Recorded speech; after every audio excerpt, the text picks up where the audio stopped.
मेंढक खाना जायज़ है? मेंढक का गोश्त या जो भी। जायज़ है।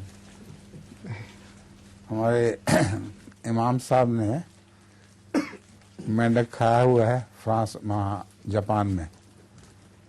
और जापान में बहुत बड़ा मेंढक होता है और उसको बड़े शौक से लोग खाते हैं, क्योंकि उसको कहते हैं राना टिग्राना, वो बहुत मज़ेदार होता है।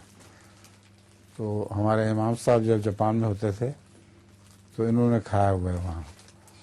इनकी बच्चियों से मैं पूछा करता था कि तुमने भी मेंढक खाया है? तो वो कहती थी कि नहीं, वक्त नहीं था। तो इमाम साहब से वो पूछा करती थी कि मेंढक लाओ, हमें भी खिलाओ। तो वो कहा करते थे वक्त नहीं है। तो सारी बच्चियां यही जवाब देती थी। मैंने कहा मेंढक खाया हुआ है? कहते वक्त नहीं था।